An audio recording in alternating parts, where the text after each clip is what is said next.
All right. Today's topic is an interesting topic.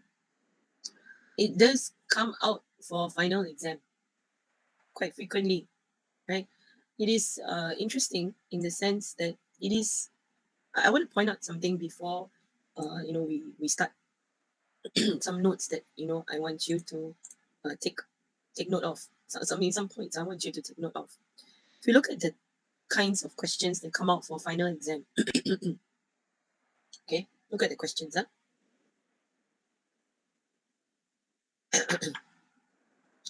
So these questions, they are different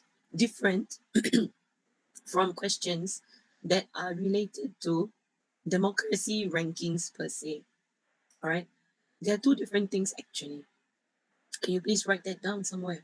It's not the same thing, because if you look at democracy rankings per se, right, like Freedom House or the Economist democracy rankings, right, democracy index or polity or whichever that you want to look at. When you look at those rankings are developed based on a rubric, all right?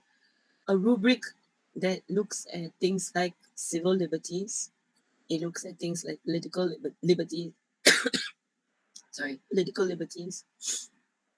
It looks at things like, sorry.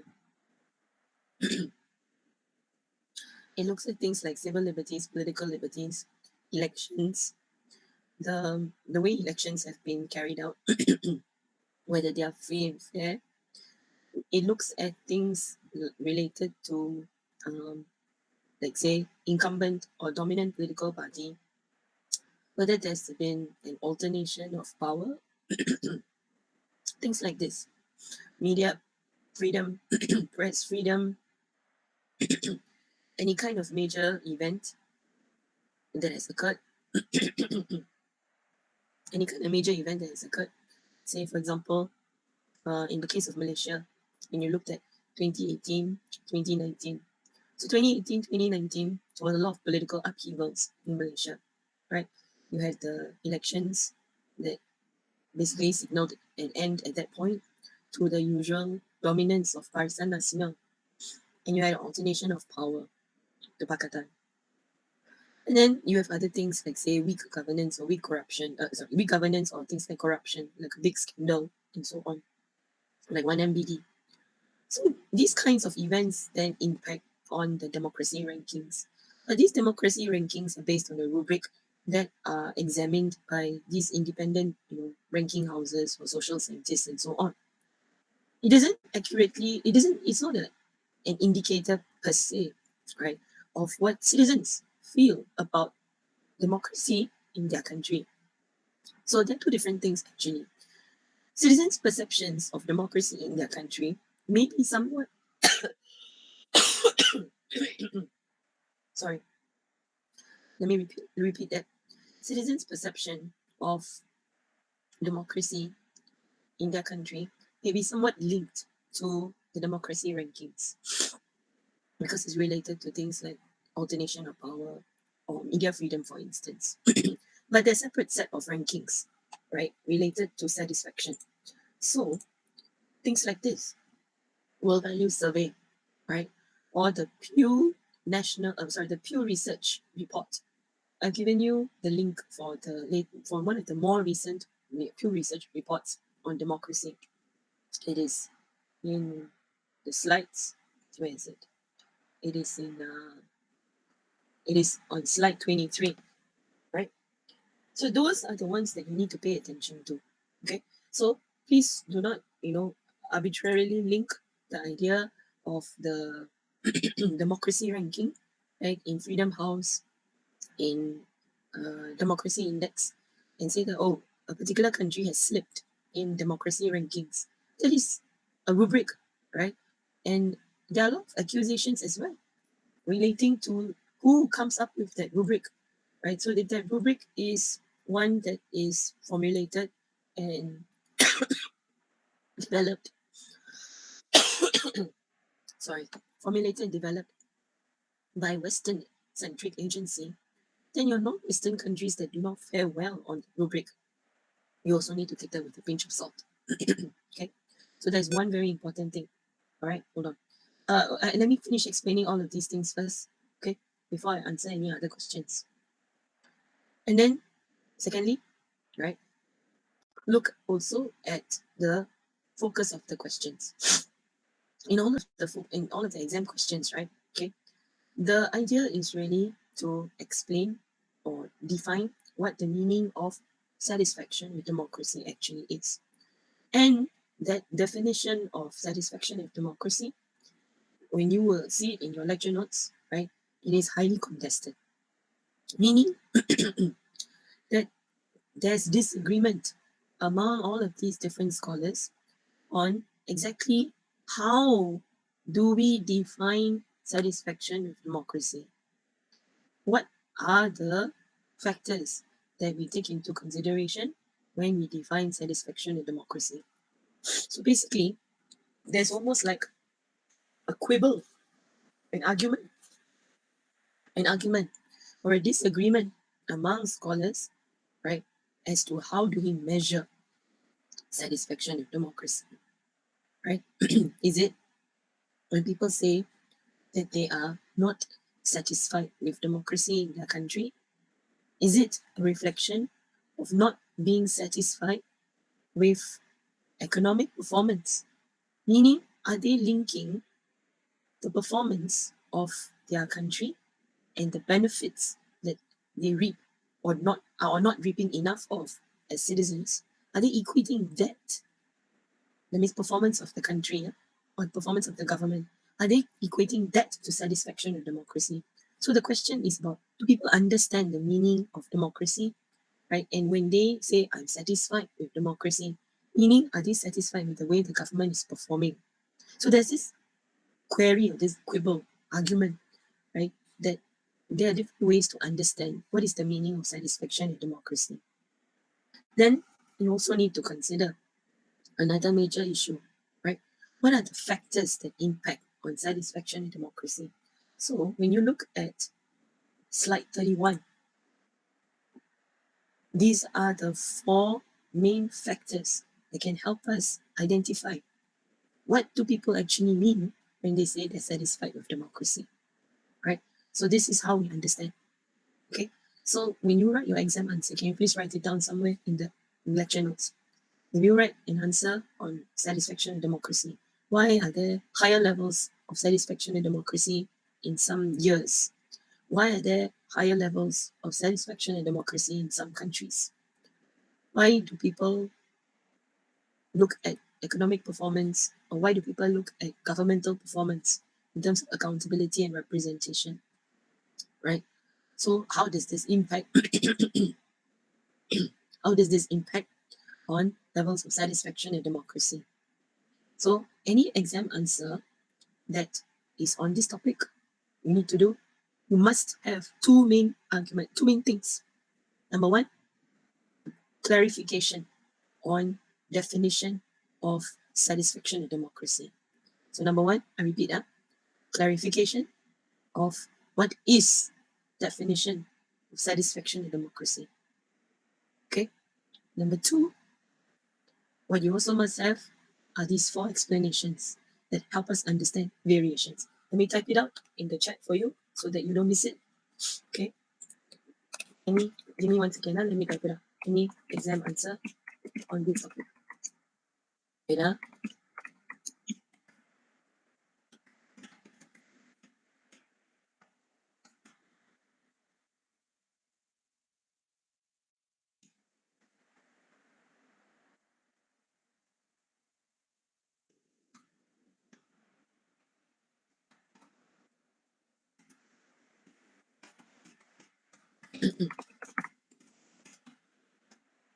Okay, number one, what is the clarification on what is satisfaction democracy? And number two, the four explanations indicated on slide 31. Okay, right? One more important thing before I start, okay? Please pay attention to the exam question. don't see sorry, don't see the word democracy, jump into conclusion that this question is about theories of democratization. If you look at all the exam papers, you will notice if and when this topic comes out, this question will likely be number 12. Number 12 in the exam paper because it's the last topic. This is how, for many, many years, right, the exam question paper looks like. It's basically chronological, right? Other exam papers may not necessarily be chronological, but this is what I've noticed with Intro to Political Science, right? So this one will be at the bottom. So you see the word democracy, right?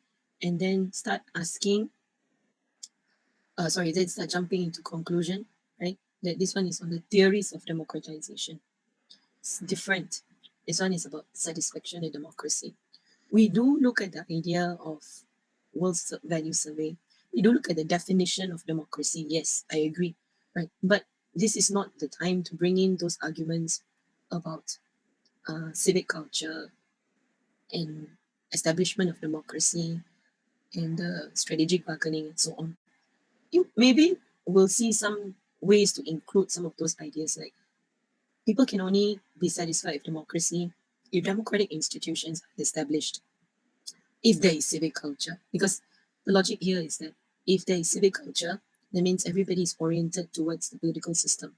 If everyone is oriented towards the political system and has faith in the leaders, they believe that the way the, the political elites and the leaders are running the country, right, legitimate. They've given the mandate to these political authorities.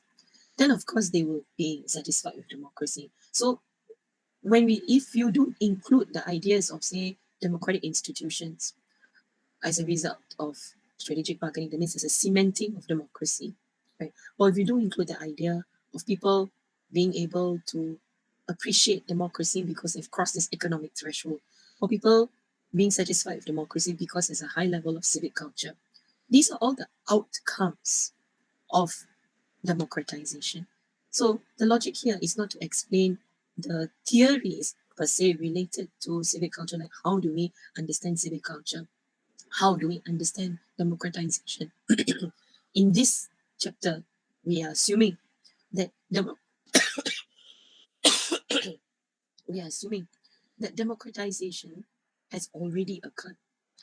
If you don't have democratization, how can you be satisfied with democracy?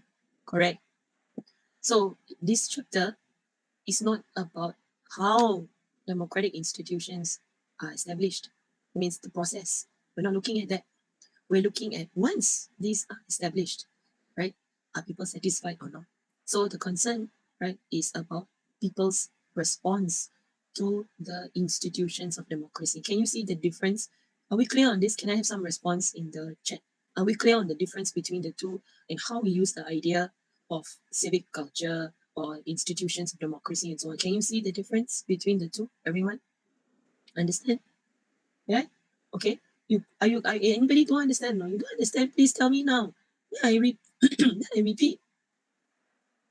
Oh, okay. I'm sorry I sound so terrible. Okay, sorry. It's quite funny lah when I hear myself. But you understand, huh? Okay. Okay. Yeah. Okay. So important. Yeah, Shanlin, you just listen carefully. Okay. Hopefully next week I'm better already. All right. I don't know why yesterday and today the voice is like this. The day before, it was not so bad. But yesterday and today is really terrible. Right? Nobody at home understands what I'm saying also. Sorry. Okay. But anyway, everybody understands the difference between the two. If you don't understand the difference, okay, please write to me or please make sure you bring it up next week. Okay. All right. Okay. So this is what this topic is really all about. Okay. So look at the slide down here. The main questions we want to answer: what is satisfaction in democracy, right? And important, please write down also number two. Okay, please take a look at different reports on Pew Research. I explained one of the reports to you in the lecture notes. Then a newer report, I've linked it for you. The trend is more or less the same over the last couple of years. Okay, it means there are high levels of dissatisfaction.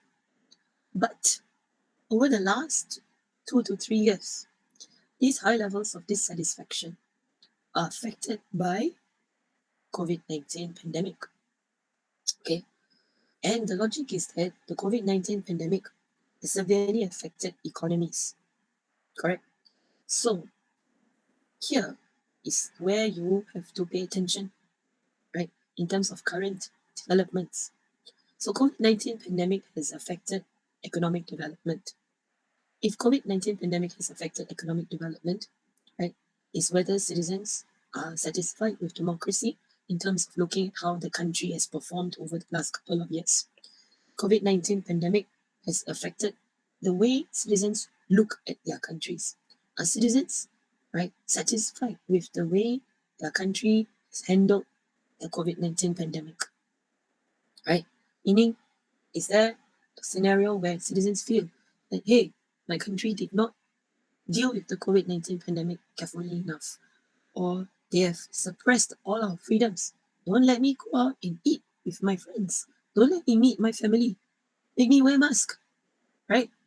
So all of these restrictions, right, has this affected the way citizens experience freedoms, experience the way that their country has responded to their concerns, right? Because like COVID-19 pandemic is about job loss, right? It's about closure of businesses. Citizens are demanding for handouts. Citizens are demanding for assistance from government, right? Businesses saying that we are failing and so on. People saying that they have to dip into their savings so they have no savings left, right? How has government dealt with all of these issues?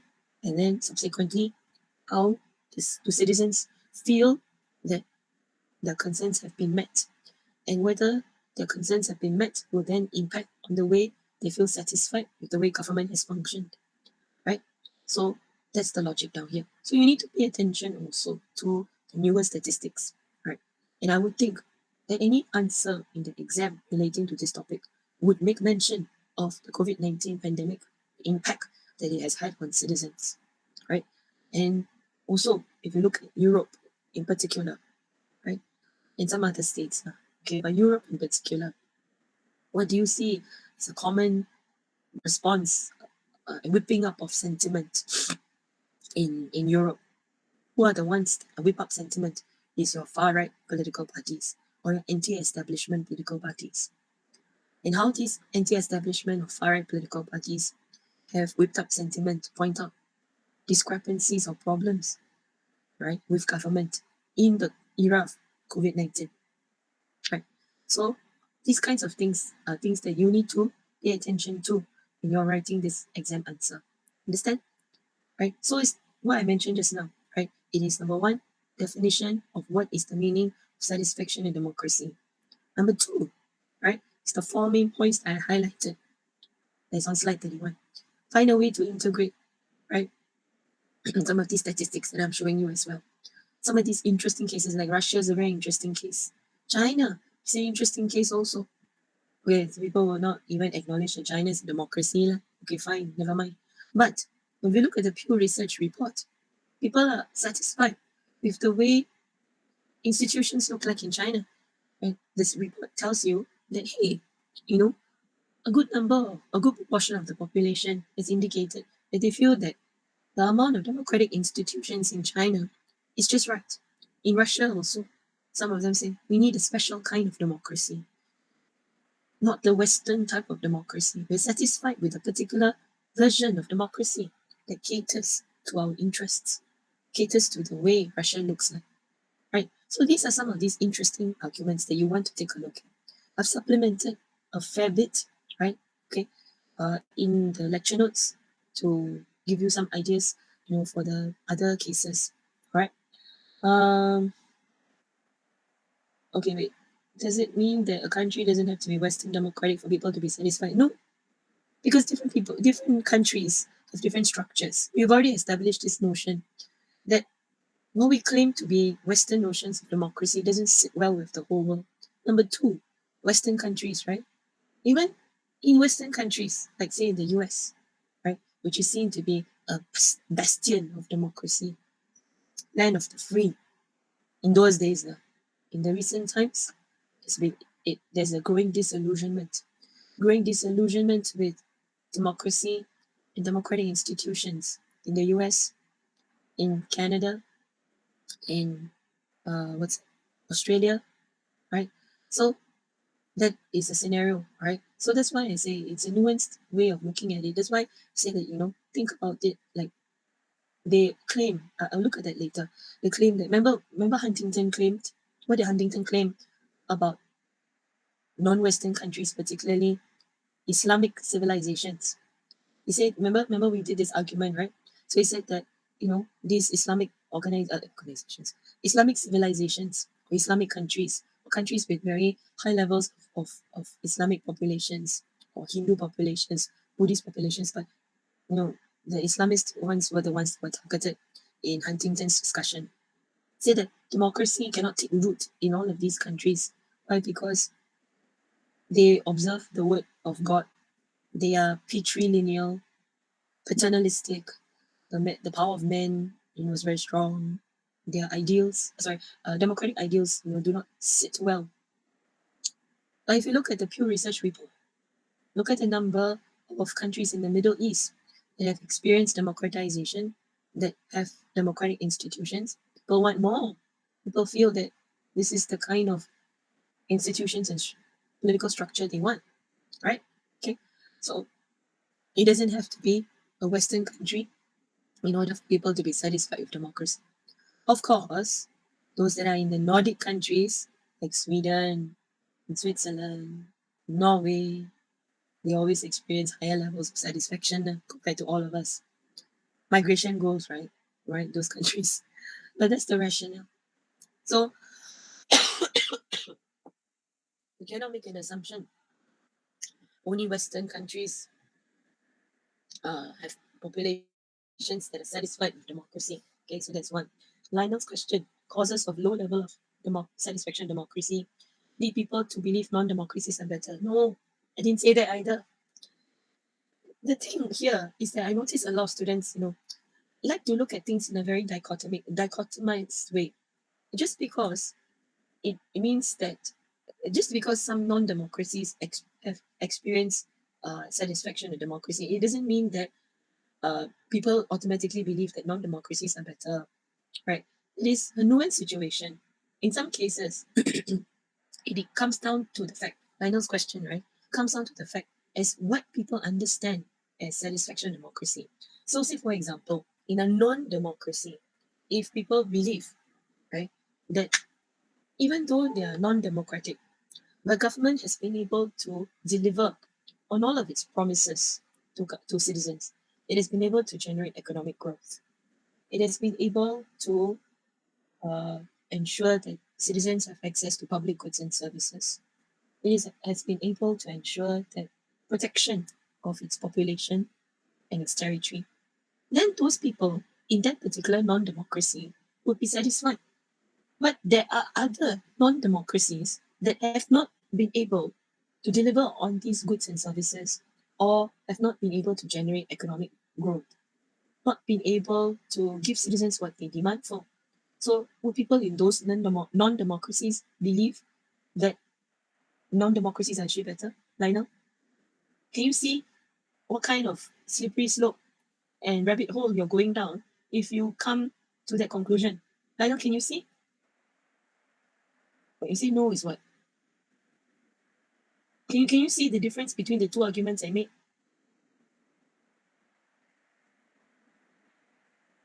Yeah, you understand? So you cannot just come to a conclusion to say, oh, therefore, non-democracies are better.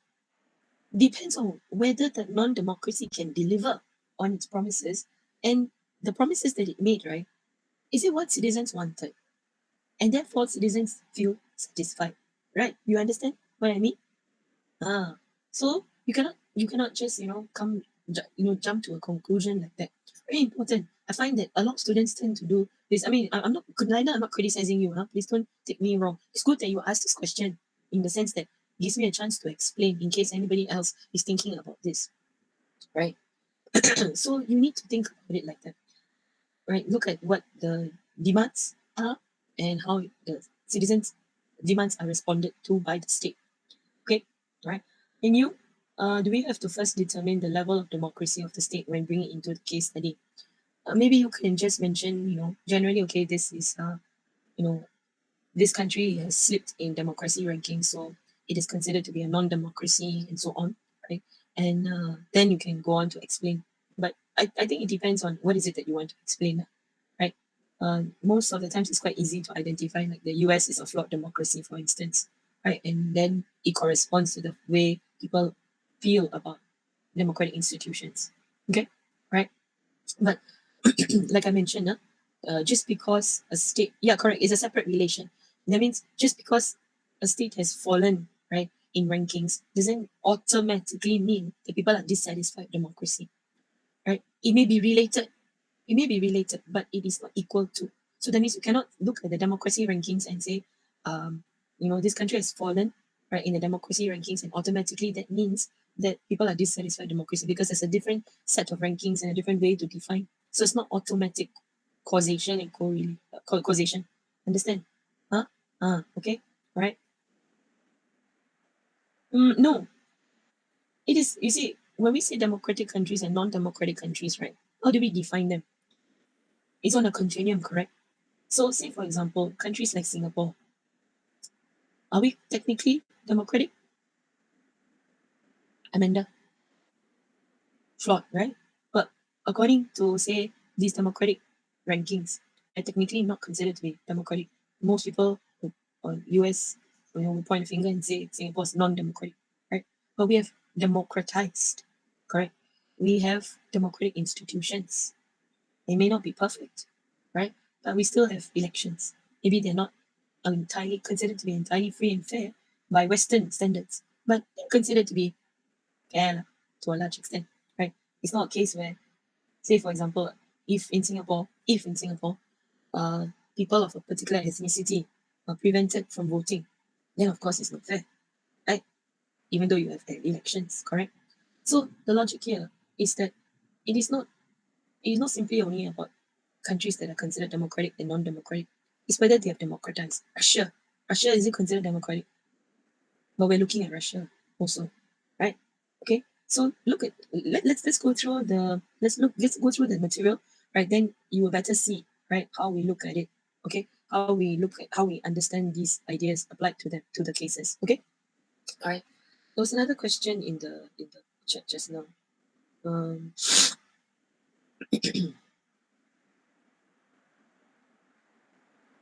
the thing about, Daniel asked about, Singapore considered non-democracy by the US. Is our country excluded in this topic? I think you go on a case by case basis. Let's look at the material first, right, before we come to any kind of conclusions of what is excluded, what is included, and so on.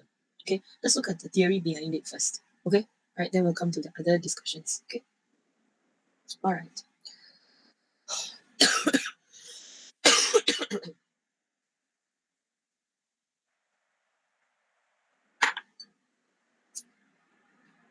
Very important here is that I don't want people to be jumping into conclusions, because sometimes what happens is that this is what I feel, trying to explain something, right?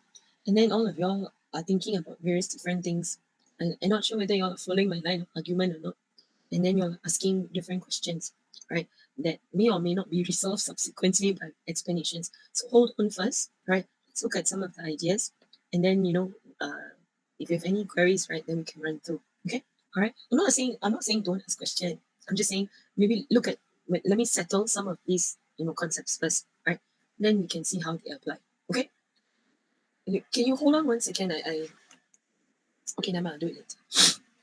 Because I'm having to bend over to place myself closer to the speaker to pick up. Okay, never mind, I'll adjust it later. Okay, let's look at the material. Okay, these are the exam questions, huh? Okay, so you see, the pattern in the exam questions, right? They always are looking at the definition, right? How is it that people understand satisfaction in democracy? So this is the main focus. Okay, all right.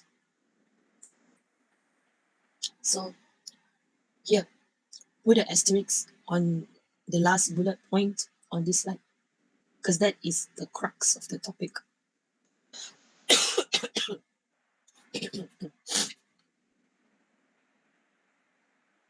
Idea here is that satisfaction with democracy is not clear cut, it's vague,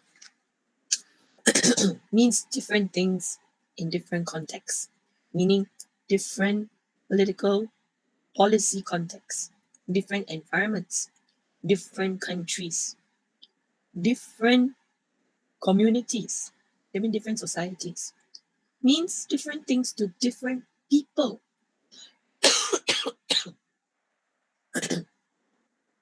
Somebody from, not even a case where it's a different country, right? Within the same country, people can understand satisfaction in democracy differently. Same country, same ethnic cleavage, different age. It means, say, for example, a person from a dominant ethnic cleavage, but who is old. A person from the dominant ethnic cleavage, but who is young. They may also have different responses to satisfaction and democracy. Or two different people from the same ethnic cleavage, from the same age group, but different socio-economic backgrounds, or different political affiliations. You understand democracy in a different way and understand satisfaction with democracy in a different way, right? So it is quite personal. So two people in the exact same context may actually give very different responses to the same question. Your parents, your grandparents, you, and your younger siblings, if you have that, right? All may have very different responses, all living in Singapore, all experiencing the PAP, right, as a dominant political party, all going through the same economic growth patterns, right? But you all may have very different responses because of education, because of your lived experiences, because of your perception, because of your perception of of um, of politics. Very simple. Look at yesterday and today's media reports. What is the focus? What is everybody talking about? The COP report, right? The Committee of Privileges, correct? And Raisa Khan and Pritam Singh and all of these discussions. I'm not going to go into that, but I'm just using it as an example. Go to Instagram or Facebook or whatever social media and look at the difference in response among like the comments. Of course, the comment section always doesn't pass the like check, right? But then if you look at the comments, they're very different responses, right? There are a lot of people who feel that the report is biased. Some people agree that the report is correct. Some people say that they have done due diligence and we shall just proceed subsequently. Others say that the media and the committee, they are just vehicles for expression of the views of the dominant political party. Who is to say X is wrong and Y is correct? Or Y is wrong and X is correct? How do we come to this conclusion? How come people have all these different opinions? Everybody's reading the same report. Right? How come some people pick up certain things and have formulate certain responses, and other people say it's a witch hunt against opposition? Right? We're all living in the same country, and we're all reading the same report. We're all experiencing the same political party in dominance for that many years. We all experienced the sudden rise of the opposition bloc in the last 2 to 3 elections. We're all experiencing the COVID-19 pandemic, right? Why is it that opinions are so different? Therein lies the fundamental understanding here that different people respond differently depending on their own experiences, on their own contextual settings, right? On youth education, so on and so forth, right? Okay, so this is the fundamental. So from here already you should understand, right, that this is why explaining what is satisfaction in democracy is so complex. So when you try to say this country, this population or this community people are satisfied with democracy, is that a clear-cut, clean answer? Clear-cut, clean answer. If everybody has got a different understanding, are these rankings about satisfaction in democracy clear enough? No. Do people, when they say, are you satisfied with democracy? What are they referring to? Are they satisfied with media freedom? Are they satisfied with the fact that they have X number of political parties in government? Are they satisfied with the way opposition is being treated? Are they satisfied with the way government is generating economic development? Are they satisfied with their own personal performance? Like 5 years ago, just 5 years ago, before COVID-19 pandemic, if somebody had a very good business, right? Hawkers, for example, okay, they had very good business, okay, and they're making a lot of money 5 years ago. Then, as a result of the COVID-19 pandemic, they had to shut down their hawker business. Today, they are not running a business anymore. Maybe they are Grab driver or something like that now. Okay, unfortunately, they have had to change career, and as a result of this change career, maybe they don't earn as much money as before. I'm not saying anything against Grab driver. Please don't go and say I say things about Grab driver. I'm just saying, shift up, okay? And they feel that, last time they are running a hawker business, making a lot of money. Now they cannot sustain the business anymore. They have to do another job. They will be satisfied with democracy or not. It's a personal thing. Somebody else may be making a lot of money as a result of the pandemic, maybe a home-based business, right? That people now ordering food from every day, like a tingkat service, everybody order from home. So somebody may have been able to take advantage of the COVID-19 pandemic, right, and make money. Some people may not have been able to do so, and therefore their economic position today, as compared to 5 years ago, is worse. They may not be satisfied with democracy because they feel that their personal position has been negatively affected. Government didn't do enough for them, they feel. So it's individual, right? Okay. So this is why I say it's far more complex than to just look at a survey, answer one question and say, yes, I'm satisfied. No, I'm not satisfied. The reason when they say yes and no are based on different elements that we may not know, and we may not know, that we may not know or identify, right? Just by looking at survey results. So, meaning survey results also may not be very accurate, correct? So we need to take survey results like this with a pinch of salt. I'll come back to that in a little while. Okay? But the main question here is that is satisfaction with democracy about measuring support for democracy in general, or number two, measuring some dimension of support for performance in that context. Number one refers to when people ask, are you satisfied with democracy? And they may say yes. It may be about them saying that democracy is the best way to organize government. Meaning, I rather have sorry. Hold on.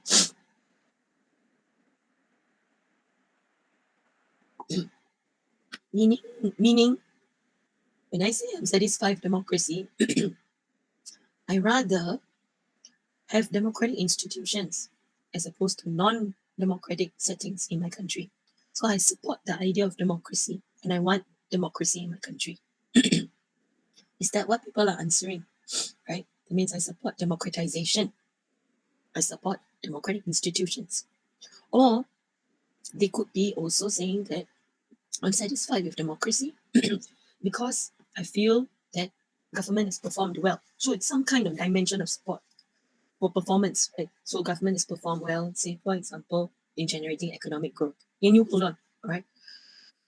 I'm satisfied with democracy because government has been able to respond effectively to the COVID-19 pandemic by imposing several restrictions and ensuring that the pandemic is controlled in the country for certain, to a certain extent. I'm satisfied with the way government has responded to citizen grievances related to delivery of public goods and services. I'm satisfied with the way government has responded to staving off GST hike until next year. I'm satisfied that justice has been upheld because somebody who lied in parliament has been slapped with a huge fine. Right? So there can be different things. Or I'm not satisfied because now opposition parties are being questioned, right?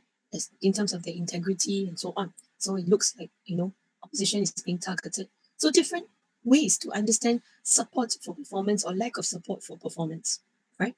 Okay, so that are the two main ways. This is the main point of contention in understanding what people mean when they say they're satisfied with democracy. Okay. Yeah, you. Okay, now that I explained that, right? So for a lot of people, right, when they say they're satisfied with democracy, hey, hello, don't your make sure that in your exam answer, don't use short form for democracy. Call it demo. Call it just write democracy. This one even better. I know it's a typo, but it's cute. Satisfaction and demand. It's a typo. All right, but make sure you use the full form. Huh? Okay.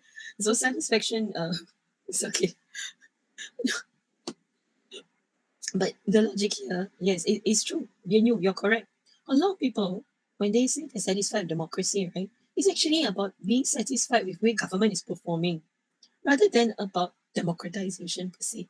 It's really about it's like a misunderstanding. Are you satisfied with democracy? So they perceive the idea of the democracy as the way government is being run, and they say, "Yeah, I'm satisfied." Oh no, I'm not satisfied. Personal grievance or personal satisfaction is happiness because I've benefited. Right? Okay. So that's the idea down here. Okay. Right. Don't complicate things about democratic system as a whole or current government. What she was actually asking is that, government of the day, she's talking about government of the day, then that would include the democratic system also, because then we start to split hairs, right? So, the government of the day is part of the democratic system. Government of the day is part of the current one party dominant system, or in other countries, the two party system, and how opposition is functioning, and so on, right? Okay, so we just take it as the government of the day. Because if you're going to start splitting hairs and saying that, it is I will explain that one later, right? So that one is this hold on to this idea about splitting hairs, right? Because it's a more nuanced way of looking at it, and I want to explain it in a particular way. There's a particular structure or format that I want to explain this logic about the system, right? So we hold on to this. Don't confuse things right now. I will come to that in a little while. Okay, all right. I mean, in a way, you are correct to highlight that there's a difference, but I want to look at it in a structured manner, right? And it's in a subsequent slide. Okay, so we'll look at that subsequently. But what Yen Yu was actually highlighting was about the government of the day, what I experienced as a citizen, what government of the day has given me. Okay, all right. Okay, let's move on.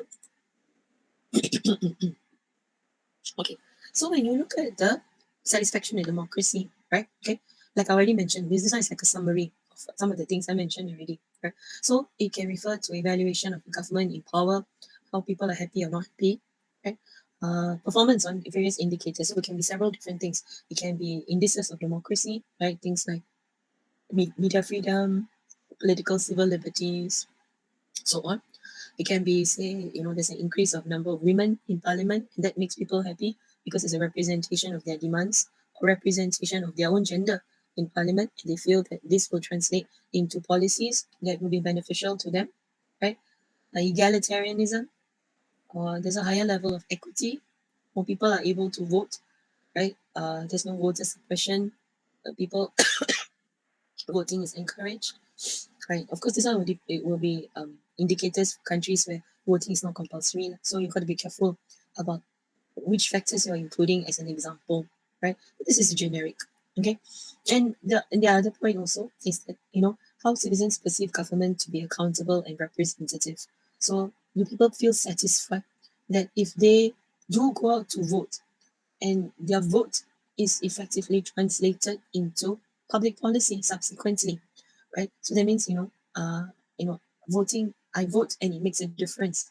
At the end of the day, your vote counts. Remember, that's the logic down here, right? So, does it, or is it a case where elections are rigged, vote also no point, or the electoral system is such that I vote for a political party I like, but forever this political party cannot gain in power because the electoral system punishes small political parties or punishes less well-known political parties, and that is how it's going to be for the rest of my life. So, I don't feel that it's representative. Okay, right? Or I don't feel that that government is accountable because no matter what I do, I cannot get government to change the way it responds to citizens. And so I just give up. Right? Okay. So how citizens perceive government to be accountable, right? If citizens have a grievance, does government basically listen to them? Right? In Singapore, you find that increasingly it's not perfect, but increasingly there are attempts in some policy areas, right, for government to function in a more consultative manner, right? So, citizens' grievances, they are taken into consideration in some areas. And it's really much different from, say, looking at government in the 1980s, right, versus looking at government today. So maybe, there's a higher level of accountability. So maybe your parents' generation or your grandparents' generation may see things slightly differently. And say today's, government is actually very good, right? You as an individual, as a youth, right, feel that there's a lot of room for improvement, right? So that's why, how citizens perceive government to be accountable. We're not looking at saying government, but do we feel that it's representative? Or somebody who's in a minority ethnic group or a minority religious group who feels that, um, public policy persecutes them indirectly or directly with, right? Not just in Singapore, in any other country. Okay, correct. Right. So in the first place, why do we want to pay attention to satisfaction democracy? This one is important to put, say, for example, in a paragraph after the introduction. It means when you're establishing what is the meaning of satisfaction and democracy, you want to explain to the marker. In the first place, this is such a complex concept. Why even assess it? But this is important. Why? Because what people think about the function and the maintenance of democracy, right, is linked to what people think about democratic governance in the first place, right? So this translates into whether people support government or they don't support government. And if people don't support government, that is going to affect the stability and survival of government and that particular democracy, right? So the logic here is that if people are satisfied, then you will realize that that means the civic culture. And you remember just now you asked, that's the outcome, right? So people who are satisfied, their civic culture, they are oriented towards the political system. They have given the mandate. They feel that uh, the political parties are legitimate, right? And they give their support to the political leaders. If they give support to the political leaders, are you going to see riots? Are you going to see revolution?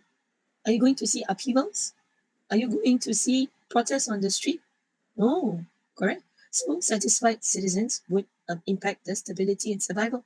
People who are dissatisfied, obviously, they're going to want to change, right? So low levels of citizen support for their democracy, for their country, for their government is going to result in instability, right? And that's going to impact on the survival of that country or survival of that democracy, right? So like what happens now in Myanmar? Do they support the junta? Junta? Junta. Ayo, my voice. Do the people support the junta? They don't. And as a result of not supporting the junta, there's so much instability in Myanmar, right? You saw the protests like early last year, and then now people are fearful of the junta. We have people, parents, right, in the media just recently, parents have been disowning their children who have been opposing the junta because these people are scared that they're going to be persecuted. So they may seem that they're supporting the junta, but is there satisfaction with the way the junta is running the economy? Or is there satisfaction with the way the junta is running the government? The junta now has reverted to calling themselves protectors of Buddhism in a bid to extract support for the military rule, right? And you know that Myanmar is a Buddhist majority country, right? So, you know, they are looking for ways to find bases of support in the polity, in the community, in the society, right? So that is why, and if people continue to not support, eventually the junta will not be able to sustain either, even though they have military prowess, right? So the rationale here is that the impact of the satisfied citizens. And the logic here is that if you look at, say Japan, US, what do they like to use? They do like to use public opinion polls. So remember recently, right? If there's a lot of discussion about how Biden's popularity in the US has taken a hit, it's dipped, right? Why do they want to look at this? Why is it in Japan before elections, after elections, they like to take citizen polls, P-O-L-L, poll, right? Citizen poll, opinion polls about popularity of the political party, popularity of the leaders, because the citizen is important, right? Come down, to the logic of citizen being. Remember, in lecture one, we said that the citizen is at the center of everything. Remember lecture one, many weeks ago we looked at it. So the logic here is the citizen is at the center of all the decisions that are being made. National leaders cannot make decisions of the country's future behind closed doors without worrying about public opinion, particularly in an era of globalization, in an era of social media being popular, in an era where majority of the population is well educated or educated to a certain extent, in an era where a lot of the population has experienced economic growth, right? They've crossed the economic threshold. A lot of the population, not all, but a lot of the population has crossed the economic threshold and can therefore think about post-materialist values, right? So, and if national leaders are going to make decisions about the country behind closed doors without thinking about public opinion, in the next election or so, they can easily die at the hands of the voters, right? So, like I said, okay, you go and look at all the comments in social media related to the COP report, right? And you see, I was looking at that last night. Some people say, okay, we will see the impact of this in the next election, next voting year, right? So some people who support it say government has done, the incumbent the political party has done a good job in identifying the culprit and punishing the culprit. Others will say, no, I feel it's very biased. So, the results of this is mixed, right? Opinion is divided. So people are saying, right, we'll see the impact of this in the next election year. So at the end of the day, the logic is that government needs to think carefully. Right? Any kind of political leaders need to think carefully. Decisions that they make today, how is it going to impact their ability to get re-elected? And so public opinion is very important. I'm just using the COP as an example to highlight to you, right, how different people understand things differently. Okay, so don't think that this is a relevant example in the sense that you have to use it in your exam. I'm using it to explain the logic of different opinions. You understand now? Okay. In an established democracy, right, dissatisfaction, people are not happy. They feel that whatever they say and do is not going to make any kind of real difference.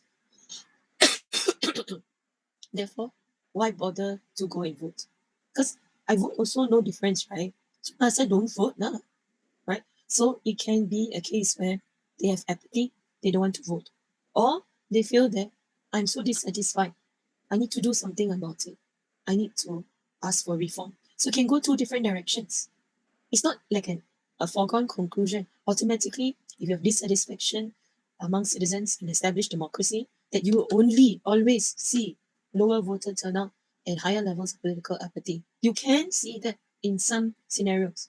You can see a scenario where they start to call for political reform. It goes two different directions. Can you please write that down?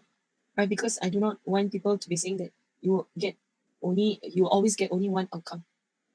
Likewise, in emerging or new democracies, that means countries that are newly democratizing, right? If they are dissatisfied, what happens is that you may have a scenario where you have a lack of support for the newly established democratic institutions. It means they are attempting to firm up the constitution. They're attempting to firm up the way elections are being run, right?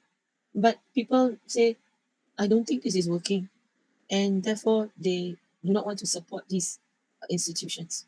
They don't turn up to vote, right? So in that case, that would destabilize the system because they haven't established properly. Nobody believes in the institutions, and everything can just crumble, right? So it can create a power vacuum, or it can create, worse still, flawed institutions because general population is not supportive. Institutions never ever take root. There are no proper governance structures, and then you get political parties that are office seeking who take advantage, right, of these and create flawed institutions, right? Create institutions that only benefit themselves versus benefiting the whole polity. So there are different ways, right, that established democracies or emerging democracies can be affected, right? Okay, so that is why it is important, okay?